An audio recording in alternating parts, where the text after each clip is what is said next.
Hello, glorious people, wherever you're located on our scintillating world. I wish you well this day, evening, or night. I'm coming to you from the United States. I'm going to be talking about here in the United States, the FAA Part 107 drone exam.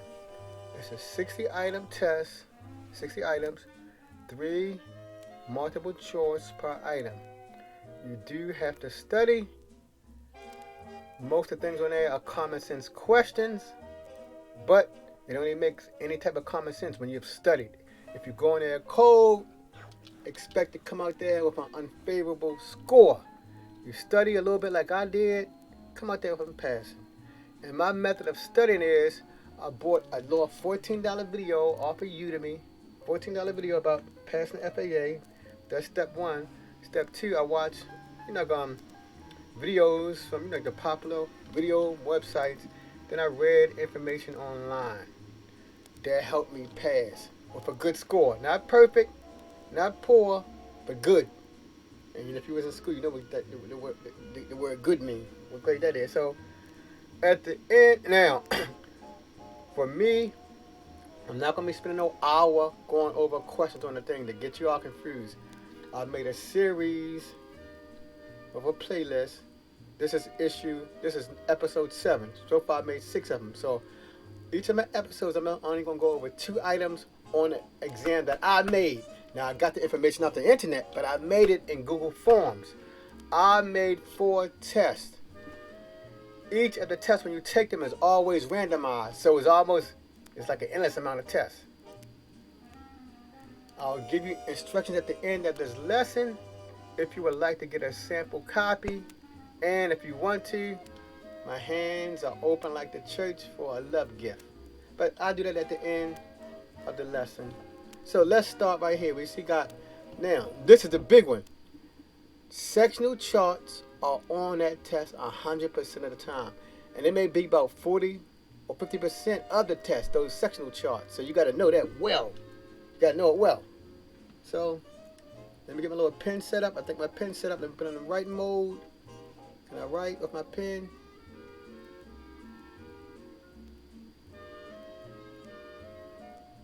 What color do I have? Let me see. I'm going to choose this green color. Okay, I can write now. Good.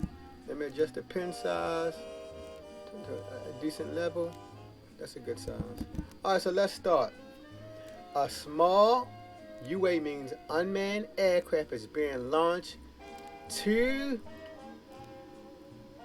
nautical miles northeast. So that's one thing I need to know now. Northeast.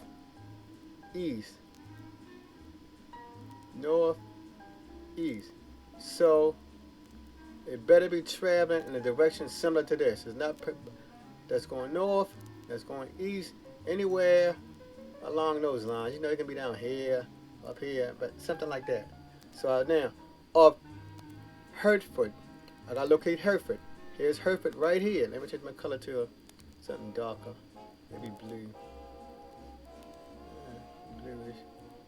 Okay, here's Hertford right here. So from Hertford right here, I better be traveling northeast. So I'm already basically pointing to the answer already. North, and it's 2 nautical miles. Now, when I got the FAA test, they give you all the tools you need. But I don't remember if they gave me a little ruler or not to do the measurement. I don't remember that part. But roughly 2 nautical miles. This is it. So it's almost pointing to the answer, but I'm going to go over it anyway. What is the height? What is the height of the highest obstacle? Now, if you didn't know, these little open triangles, those are obstacles. Those open triangles.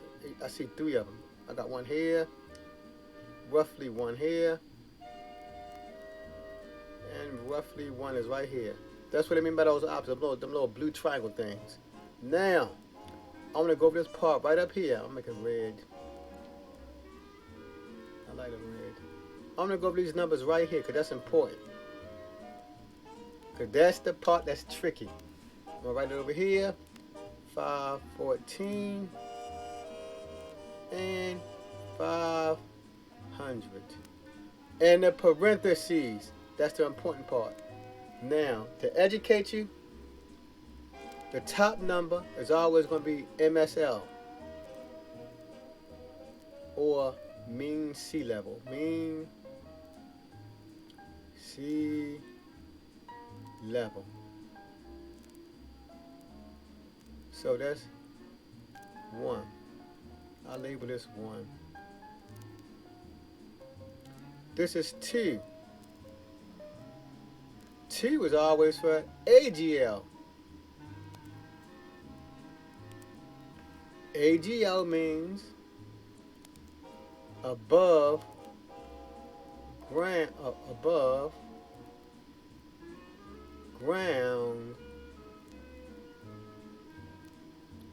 level. Now between the two, MSL will never change because it's at sea level. AGL can always change because you know one person may be standing in Nebraska, another person in Denver, and I heard that Denver is like a mile high city. So above ground level, that number changed, but mean sea level doesn't change. So now I want to go over the parentheses. When you see the parentheses, let me see if I can write somewhere down here. The parentheses mean that's the symbol for AGL. Above ground level. That was the parentheses. If it don't have the parentheses, then it's MSL. Okay, so let's investigate this. Okay, I'm going to erase some of this stuff now to reduce the clutter on my screen. I can get rid of this. I just want to reduce the clutter. Reduce the clutter. Reduce all my clutter. Oops. I did too much there.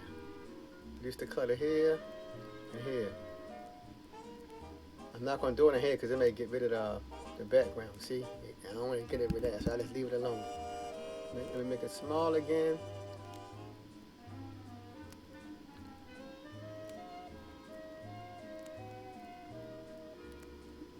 Put it back on my pen. Let me make sure it's on my pen. Oh, I have on eraser, that's why. Now, it should write. Yep, it should write. Okay, now, so let's look at these numbers. We see I wrote over here my directional arrow, northeast. That's the important thing. It's only pointing to one number, 514 or 500. Now, I don't see 514 here. And you see they got MSL, AGL. I don't see. Now, remember, it was going northeast. So it's not 399. 2 nautical miles northeast. And when they have 330, that's not it. Because that's definitely not no 2 nautical miles. That's definitely 2 nautical. That look like millimeters away from Hartford. That's millimeters. It's definitely not that. The only one it is, what my arrow was pointing to. Now, the other two got MSL right here. MSL. See, I said this is a trick question. The only answer is that 500. But remember I told you, if it's in the parentheses, it means AGL. So the correct answer is that. So before I move on, the good thing that you have to stay aware of, people, those two numbers, the one on the top, the one on the bottom. The one on the top means MSL, the one on the bottom is AGL, and it's telling you it's AGL because it better have those parentheses. You see my other numbers, 399, no parentheses, so it's telling you it's MSL. 330, no parentheses, so it's automatically MSL. Keep that in mind, and you'll do well, because something like that will be on the test. Something like that will be on that test. All right, let's go down further. Let's see my next one. This will be on the test. All right, according to 14 CFR Part 107, How may a remote pilot operate an unmanned aircraft in Class C airspace? Whether you flying a drone or not, Class C airspace. First is B, then it's C. So it has a little bit more traffic there. This is common sense. We're going to read them all, then I'll give my verdict. 1 says, number 1, the remote pilot must have prior authorizations. That's a clue right there. Before you do anything from the air traffic control facility having jurisdiction. But my main thing is prior authorization. Number 2, the remote pilot must monitor the air traffic control frequency from launch to recovery. For the most part, when we're flying a drone, I don't need to worry about no frequency. I don't need to worry about all that stuff. I can, but I don't need to. So I know that's not it. The word frequency. When you fly a drone, how many of them pilots you see out there talking to somebody? I never see somebody talking.